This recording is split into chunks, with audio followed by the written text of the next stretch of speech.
दोस्तों नमस्कार, हाजिर है एक बार फिर से आज की बड़ी और ताजा खबरों के साथ। बस आपसे निवेदन है, कृपया वीडियो को लाइक कर दें, चैनल को सब्सक्राइब कर लें और घंटी बटन भी दबा दें। ये पहली बड़ी खबर है। हिमाचल में 21 नेता बढ़ा रहे भाजपा की टेंशन है, जिताऊ सीटों पर भी बिगड़ सकता है खेल। आपको बता दें कि हिमाचल प्रदेश में विधानसभा चुनाव की तारीख अब करीब आ रही है और उम्मीदवारों की ओर से नामांकन वापस लेने का समय भी खत्म हो चुका है। इसके साथ ही चुनाव की तस्वीर भी साफ हो चुकी है कि किन उम्मीदवारों के बीच में मुकाबला होना है। इस बीच भाजपा 68 सीटों वाले राज्य में 21 सीटों पर बागी नेताओं से ही घिरी हुई है। पार्टी की ओर से तमाम कोशिशें की गई ताकि बागियों को मनाया जा सके। कुल्लू से महेश्वर सिंह और धर्मशाला से अनिल चौधरी जैसे नेताओं को मनाकर बिठा भी लिया गया। इसके बाद भी देहरा, इंदौरा, मंडी और हमीरपुर जैसी सीटों पर बागी भाजपा को बड़ी टेंशन दे रहे हैं। भाजपा 68 सीटों वाले राज्य में 21 सीटों पर बागी नेताओं से घिर गई है। पार्टी की ओर से तमाम कोशिशें की गई हैं ताकि बागियों को मनाया जा सके, लेकिन फिर भी कई सीटों पर बागी मैदान में कूद पड़े हैं। अगली बड़ी खबर, हिमाचल प्रदेश विधानसभा चुनाव के लिए जेपी नड्डा शुक्रवार को जारी करेंगे भाजपा का घोषणा पत्र। पीएम नरेंद्र मोदी की होगी बड़ी रैली। आपको बता दें कि भारतीय जनता पार्टी के अध्यक्ष जेपी नड्डा शुक्रवार को आगामी हिमाचल प्रदेश विधानसभा चुनाव के मद्देनजर पार्टी का दृष्टि पत्र जारी करेंगे। हिमाचल की 68 सदस्यीय विधानसभा के लिए 12 नवंबर को मतदान होना है। भाजपा सूत्रों ने बताया कि प्रधानमंत्री नरेंद्र मोदी हिमाचल प्रदेश में 5 नवंबर और 9 नवंबर को दो चुनावी रैलियों को संबोधित करेंगे।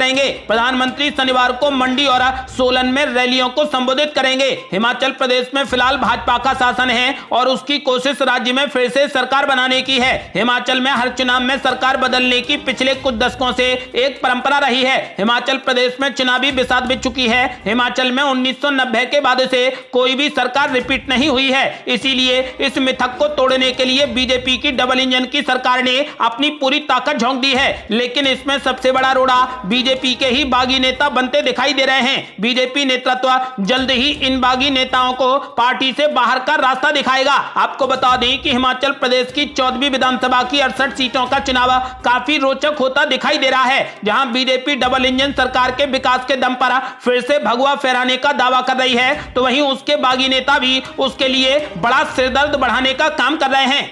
अगली बड़ी खबर, हिमाचल प्रदेश विधानसभा चुनाव के लिए केंद्रीय मंत्री अनुराग ठाकुर ने कर दिया बड़ा ऐलान। बोले, पुरानी पेंशन स्कीम के लिए घोषणा पत्र का करें इंतजार। आपको बता दें कि केंद्रीय मंत्री अनुराग ठाकुर ने राहुल गांधी पर बड़ा हमला बोला। उन्होंने कहा कि राहुल गांधी भारत जोड़ो यात्रा में अभी तक अपनी बहन प्रियंका गांधी को जोड़ नहीं पाए हैं। हमीरपुर के सांसद और केंद्रीय मंत्री अनुराग ठाकुर देहरा व ज्वालामुखी विधानसभा क्षेत्रों में नुक्कड़ सभाएं कर रहे हैं। देहरा में उन्होंने बीजेपी प्रत्याशी रमेश धवाला के पक्ष में चुनाव प्रचार शुरू किया। अनुराग ठाकुर ने देहरा से बागी प्रत्याशी होशियार सिंह पर भी बड़ा हमला बोला है। अनुराग ठाकुर ने कहा कि होशियार सिंह कुछ ज्यादा ही होशियार हो गए हैं। नेताओं मंत्रियों को गालियां निकालने वाले ने देहरा को शर्मसार किया है। उन्होंने कहा कि रमेश धवाला देहरा से बीजेपी के प्रत्याशी भी हैं, इनको वोट देकर केंद्र में पीएम मोदी को मजबूत करें। अपने संबोधन में अनुराग ठाकुर ने कहा कि रमेश धवाला ने 1998 में बीजेपी की सरकार बनाने में अपना महत्वपूर्ण योगदान दिया था। अनुराग ठाकुर ने कहा कि पुरानी पेंशन योजना के लिए हमारे घोषणा पत्र का इंतजार करें। आपको बता दें कि उन्होंने साफ कर दिया है कि जल्द ही कुछ बड़ा होने वाला है।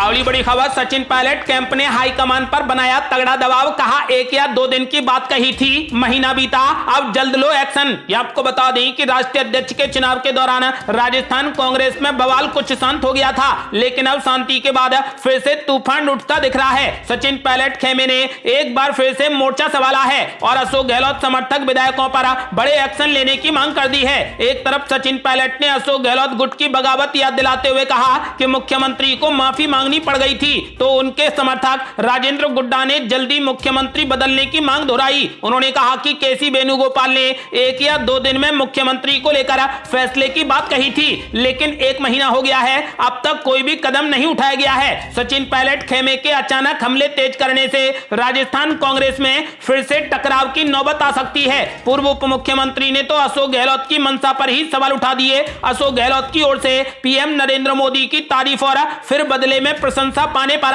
उन्होंने सवाल उठा दिया। उन्होंने कहा कि संसद में पीएम मोदी ने गुलाम नबी आजाद की तारीफ की थी, सब जानते हैं कि उसके बाद क्या हुआ था, इसे हल्के में नहीं लेना चाहिए। सचिन पायलट ने कहा कि हम उम्मीद करते हैं कि नए अध्यक्ष मल्लिकार्जुन खड़गे उन बागी विधायकों पर एक्शन लेंगे जिन्होंने हाईकमान की बुलाई मीटिंग का बहिष्कार किया था।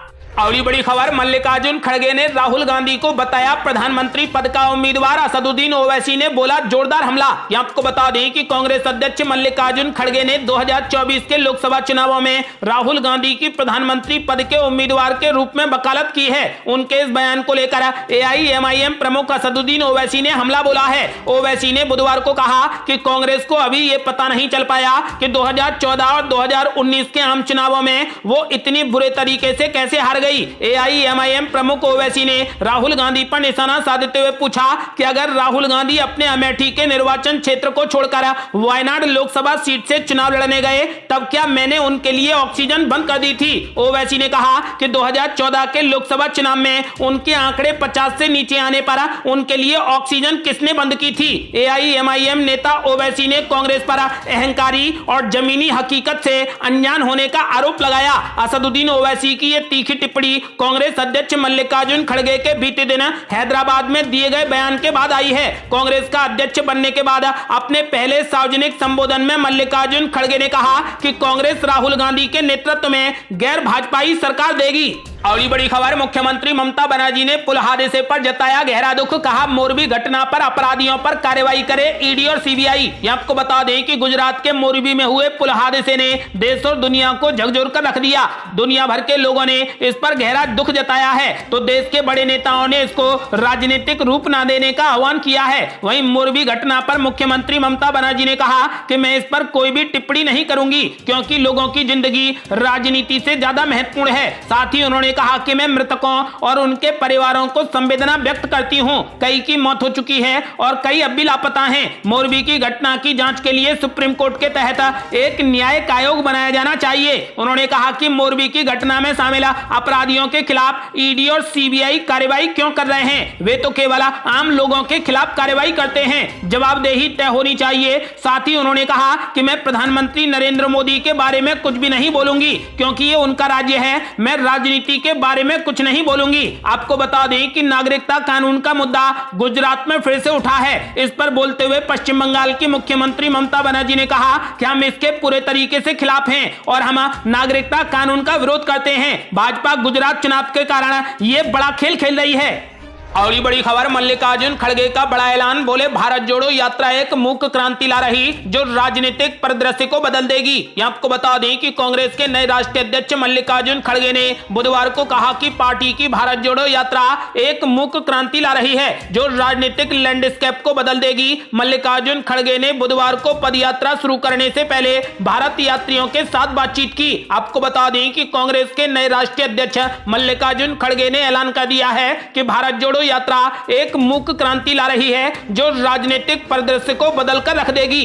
अगली बड़ी खबर, गृह मंत्री अमित शाह ने कांग्रेस पर बोला बड़ा हमला। बोले राहुल बाबा 2024 में अयोध्या चले जाना, गगनचुंबी राम मंदिर दिखाई पड़ेगा। यह आपको बता दें कि हिमाचल प्रदेश विधानसभा चुनाव के लिए राजनेता जोर शोर से प्रचार कर रहे हैं। बीजेपी के पूर्व अध्यक्ष और केंद्रीय गृह मंत्री अमित शाह भी हिमाचल प्रदेश के दौरे पर हैं। उन्होंने बुधवार को हमीरपुर, सोलन, धर्मशाला में जनसभाओं को संबोधित किया। इस दौरान उन्होंने कांग्रेस पर जमकर हमला बोला। अमित शाह ने हमीरपुर में जनसभा को संबोधित करते हुए कहा कि आपके सामने दो विकल्प हैं। एक तरफ कांग्रेस पार्टी है जो परिवारवाद से ग्रसित है, दूसरी तरफ पीएम मोदी के नेतृत्व में बीजेपी है जिसका एकमात्र काम भारत को दुनिया में और हिमाचल को देश में प्रथम बनाना है। उन्होंने कहा कि 40 साल से वन रैंक वन पेंशन की मांग की जा रही थी लेकिन कांग्रेस के कान बहरे हो गए थे, उन्हें सुनाई नहीं पड़ता था। जब आपने 2014 में नरेंद्र मोदी को प्रधानमंत्री बनाया, उन्होंने 2015 में वन रैंक वन पेंशन लागू कर दिया। सभी चाहते हैं कि अयोध्या में राम मंदिर बने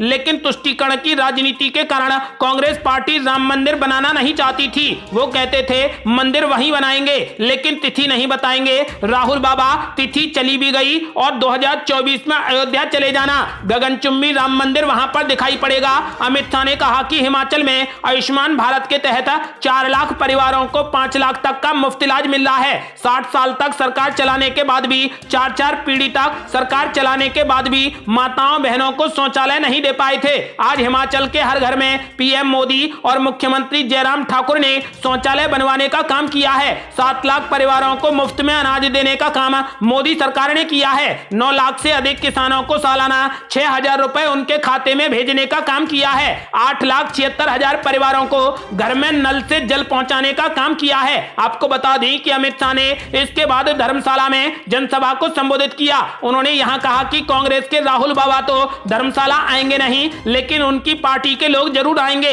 मेरा आप सबसे निवेदन है कि उनसे हिसाब जरूर मांगिएगा। लोकतंत्र के अंदर वोट उसी को देना चाहिए जो जनता के काम का हिसाब दे। मैं आज आपके सामने मोदी सरकार और जयराम रमेश के कामों का हिसाब देने आया हूं।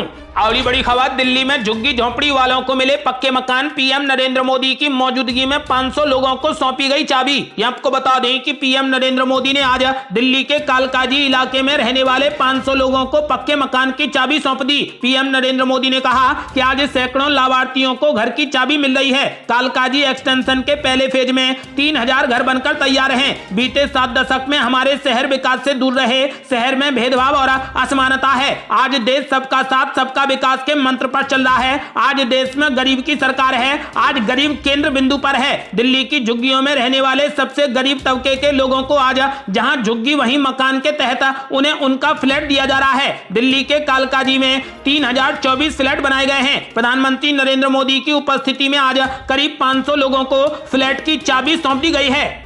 और ये बड़ी खबर, हिमाचल चुनाव से पहले मुख्यमंत्री जयराम ठाकुर ने किया जीत का बड़ा दावा। बोले कोई विकल्प नहीं, प्रदेश की जनता प्रधानमंत्री मोदी के साथ है। ये आपको बता दें कि हिमाचल प्रदेश में विधानसभा चुनाव की तारीखों का ऐलान हो चुका है। 12 नवंबर को राज्य में मतदान होंगे और 8 दिसंबर को नतीजे घोषित किए जाएंगे। प्रदेश में 68 विधानसभा सीटों के लिए चुनाव होने हैं। वहीं तारीखों के नजदीक आते ही प्रदेश के मुख्यमंत्री जयराम ठाकुर ने दावा करते हुए कहा कि प्रदेश की जनता इस बार भी मोदी जी के साथ चलना चाहती है।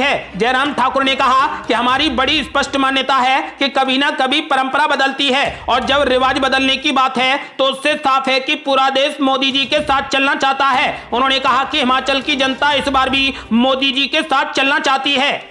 और ये बड़ी खबर, ज्ञानवापी के बंद तहखानों के सर्वे की मांग पर मुस्लिम पक्ष ने दर्ज कराई आपत्ति। अब 11 नवंबर को होगी सुनवाई। ये आपको बता दें कि वाराणसी की जिला अदालत में 2 नवंबर को ज्ञानवापी परिसर में बंद तहखाने का ताला खुलवाकर सर्वे कराने की हिंदू पक्ष की मांग पर मुस्लिम पक्ष ने अपनी आपत्ति दर्ज करा दी है। इसको लेकर उन्होंने एक याचिका भी कोर्ट में दायर की है। अदालत ने मामले की सुनवाई के लिए अब 11 नवंबर की तारीख रखी है। जिला कोर्ट के वकील महेंद्र पांडे ने बताया कि हिंदू पक्ष ने ज्ञानवापी परिसर के बंद तहखाने का ताला खुलवाकर उनका सर्वेक्षण कराने की मांग की थी। इस पर मुस्लिम पक्ष के अधिवक्ताओं ने अदालत के समक्ष अपनी आपत्ति दर्ज करा दी है। आपको बता दें कि अब अदालत में इस मामले की अगली सुनवाई 11 नवंबर को होगी।